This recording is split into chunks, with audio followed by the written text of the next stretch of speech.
Bem, pessoal, então prosseguindo aqui o nosso curso, então nós vamos falar agora de um assunto que é, é um assunto que, para mim, faz com que a gente considere, né, a nossa gramática um tanto quanto controversa e, às vezes, muito complicada de se entender. Nós vamos falar sobre objeto direto preposicionado. E por que eu estou falando isso? Porque é simples. Ó. Quando você está lá no ensino fundamental, a sua professora, a sua tia, ela diz assim, ó, primeiro porque já é difícil de você entender o que é objeto direto e objeto indireto lá no ensino fundamental, mas tudo bem. Mas eles dizem assim para nós, ó, objeto direto é aquele em que o objeto não tem preposição. Ele completa o sentido do verbo, mas ele não tem preposição. Esse é o objeto direto. Aquele que tem a preposição, nós vamos chamar de objeto indireto. Então, é assim. Aí você aprende assim. Bem, então o objeto direto é aquele que vem sem preposição. E o objeto indireto é aquele que vem com a preposição. Aí você decora isso pro resto da sua vida, aí você de repente descobre que não é bem assim. Por quê? Porque existem casos em que o objeto direto, ele vem com a preposição. E aí fica confuso de você entender. Então, eu quero dizer para você, abandone esse conceito, porque se você continuar com esse conceito, aí o negócio vai ficar mais difícil mesmo. E qual seria o conceito que eu teria que ter, Jailton? Seguinte, pessoal, ó, entenda o seguinte, ó, o objeto direto, né, é o termo. Se você pensar assim, você não vai errar. Ó. O objeto direto é o termo que completa, né, o sentido do verbo transitivo direto. Pronto. Esquece a palavra preposição, tá? Por quê? Ó, se você entender que o objeto direto é o termo que completa o sentido do verbo transitivo direto, ora, pelo verbo transitivo direto você vai saber se tem preposição ou não, não? Então, o objeto direto é o termo que completa o sentido do verbo transitivo direto. É esse conceito que você tem que ter em mente, certo? Então, veja, como nesse caso aqui, ó, objeto direto preposicionado é o complemento de um verbo transitivo direto. Certo? Morreu assim, ó. Se eu disser assim, ó, o pai ama o filho, gente, olha isso, ó. Se você vier pela questão de dizer, ah, tem preposição, então é objeto indireto, já está errado. Porque o verbo amar, ele é transitivo direto. Quem ama, ama alguém. Mas por que eu tenho que colocar essa preposição aqui? Aí a gente vai saber daqui a pouquinho por quê. Tá? Nesse caso aqui, ó, observa, o pai ama ao filho. O verbo amar é transitivo direto, mas ele vem preposicionado por quê? Exatamente. Existem casos em que o objeto direto é preposicionado. Tá? Console-se com isso, se conforme com isso. Existem casos e eu vou explicar para você quais são esses casos. Ó, o objeto indireto é o complemento de verbo transitivo indireto. Ó. O pai precisa, o filho precisa do pai. Quem precisa, precisa de alguém. O verbo precisar é transitivo, indireto e pronto, pessoal. Então, entenda, objeto direto, complemento do verbo transitivo direto. Objeto indireto, complemento do verbo transitivo indireto. Por esse conceito, você não vai errar, tá bom?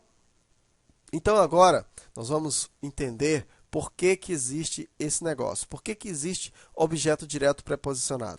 Então, vamos lá. Casos em que ocorre objeto direto preposicionado. Primeiro caso, pessoal. Quando o objeto direto ele é expresso por um pronome pessoal oblíquo tônico. Ó. Mim, ti, si, nós, vós, eles, ela e elas.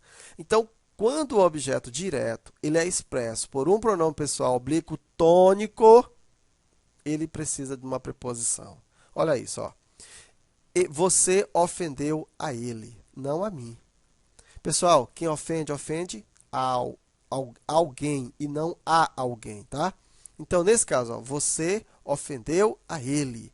O verbo ofender, ele é transitivo direto. Ah, mas aqui tem preposição. Não interessa. O verbo ofender é transitivo direto. O complemento do verbo transitivo direto é o objeto direto. Agora, quando esse objeto direto é formado por um pronome oblíquo tônico, mim, ti, si, nós, vós, ele, eles, ela e elas, ele tem que ter uma preposição. Aí a gente diz que ocorre o objeto direto preposicionado. Não prejudiques a ele e amava a nós. Tá, pessoal? Quem ama, ama alguém, pessoal. E não é alguém. O verbo é transitivo direto, mas no caso, como está sendo formado aqui expresso, desculpa, pelo pronome pessoal oblíquo tônico, então ele tem a preposição. Mas olha só, agora você vai entender melhor essa história. Para evitar a ambiguidade, ou seja, para que o objeto direto não se confunda com o sujeito. Existem algumas lógicas para isso. Ó. Quando eu digo assim, pessoal, ó, José matou Jorge. Eu tenho a expressão que José matou Jorge, pessoal. Aí eu pergunto para você, quem é o sujeito desta oração? É o José ou é o Jorge? Você não tem como me dizer quem é o sujeito dessa oração. Por quê? Porque a oração pode estar na ordem invertida. De repente é o Jorge que matou o José. Ah, não, foi o José que matou o Jorge. A frase ela está escrita assim. Mas quem garante que não foi o Jorge que matou o José? Então, não tem como você saber. Então, se você deixar a frase desse jeito, a frase ela vai ficar com ambiguidade. Não dá para você determinar aqui quem é o sujeito e quem é o objeto. Por quê? Porque os dois eles podem exercer a função. Ó, eu posso dizer que José matou Jorge e eu posso dizer que Jorge matou José. Quem matou José? Jorge. Quem matou Jorge? José. Então, nos dois casos aí, né, não dá para você determinar. Aí, para você poder diferenciar o sujeito do objeto, você usa a preposição. E aí você diz assim, que José matou a Jorge. Quem mata, mata alguém ou alguma coisa, certo? O verbo matar, ele é transitivo o quê? Direto, certo? O verbo matar é transitivo direto. Então, nesse caso, olha só. Se a Jorge tem uma preposição, o que eu sei de preposição em relação ao sujeito?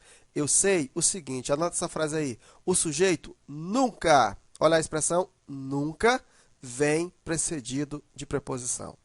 Então, se a Jorge tem preposição, então nunca vai ser o sujeito. Logo, quem é o sujeito? É Jorge. O uso da preposição faz com que aí com o uso da preposição eu tiro a ambiguidade. Agora eu sei quem é o sujeito e agora eu sei quem é o objeto. O José é o sujeito da oração e o Jorge, agora sim, ele é o objeto. Ok? E o verbo, ele é transitivo direto. Ele continua sendo transitivo direto. Com ou sem essa preposição, o verbo continua sendo transitivo direto. E aí eu entendo o seguinte, que o objeto direto é o complemento de um verbo transitivo direto. Beleza. Aí não importa se vem com preposição ou sem. Ofendeu o repórter, o entrevistado. Aqui ficou mais confuso ainda. Pessoal, quem foi que ofendeu? Foi o repórter que ofendeu o entrevistado ou foi o entrevistado que ofendeu o repórter? Não dá para nós determinarmos. Existe aqui uma ambiguidade. Para nós resolvermos esse problema, nós precisamos colocar uma preposição. Uma preposição onde? Uma preposição no objeto. Por que eu não coloco uma preposição no sujeito? Porque nunca um sujeito vem acompanhado de preposição, tá bom? Nunca, pessoal. Tá? Então, nesse caso aqui, ofendeu ao repórter o entrevistado. Opa, quem foi que ofendeu agora? Eu sei. O entrevistado foi quem ofendeu, no caso, o repórter. O repórter, ele é o objeto direto e o entrevistado, ele é o meu sujeito. Entendeu? Vê como aqui nesse caso, realmente houve a necessidade aqui da preposição para resolver esse problema. Assim como nesse caso, venceram os americanos, os europeus. Não dá para saber quem foi que venceu. Então, quando eu coloco a preposição, venceram aos americanos, os europeus. Quem venceu, pessoal? Os europeus. Venceu quem? Os americanos. Então, o verbo vencer, quem vence, vence alguém, ele continua sendo transitivo direto. Aos americanos passa a ser o complemento do verbo, portanto, objeto direto, e os europeus, no caso aqui, se torna o sujeito da oração. Entendeu? Então, esqueça aquele conceito que diz assim, objeto direto é aquele que vem sem preposição e objeto indireto é aquele que vem com preposição. Não, pessoal, aí não vai dar certo, né? Nesse caso, não, tá? Agora, entenda o seguinte, objeto direto é o termo que completa o sentido do verbo transitivo direto. Objeto indireto é o termo que completa o sentido do verbo transitivo indireto. Por esse conceito aí, você não erra, não corre o risco de errar. Na próxima aula a gente continua.